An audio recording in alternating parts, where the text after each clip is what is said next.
While some are sticking to working from home, they have jobs where they can do that. Other jobs just simply need to be done in person. So the need for public transportation is not going away. In fact, the need could be increasing in the years to come. I ride the bus to work. It's my transportation to and from. Around 85,000 people a day take a Detroit Department of Transportation bus.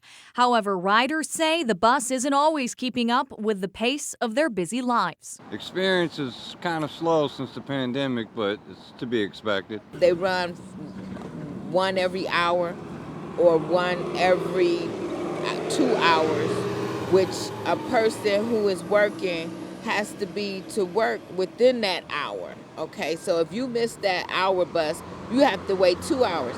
Guess what? You're late.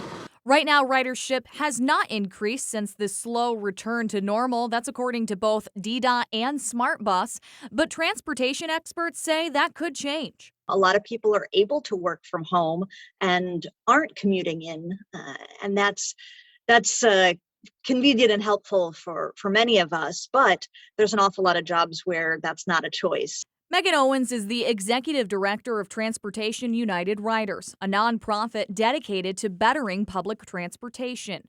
Owens says with people hitting financial hardship and with soaring car sale prices, there could be a chance more people need to use public transportation in the future.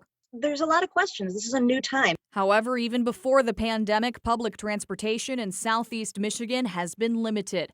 In 2016, the Regional Transit Authority asked voters in Macomb, Oakland, and Wayne counties to approve a tax hike that would have generated $3 billion for public transportation in our region. It would have also generated another $1 billion in state and federal funds. Voters did not approve the ballot measure.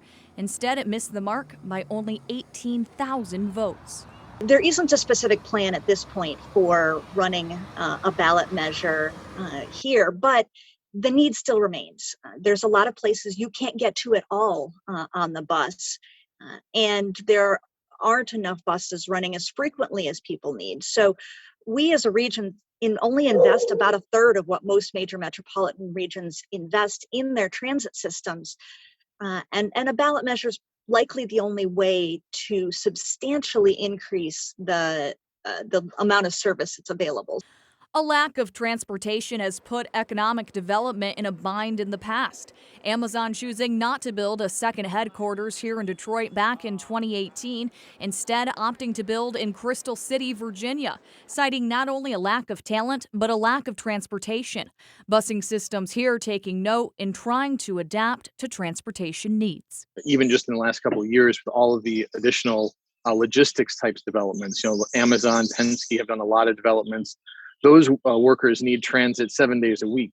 And so even as we bring the same amount of hours of service back, we're looking at where best to put it so that it really serves people who need it post-pandemic. Now, even if busing systems do adapt, Owen says money is still going to be needed to be set aside at some point to help public transportation if we want to keep up with metropolitan cities around the country. Another part of this issue is a lack of bus drivers. SMART is looking to hire 70 drivers. DDOT is looking to hire 100 extra drivers. So if you're looking for a job, that's a good one to get.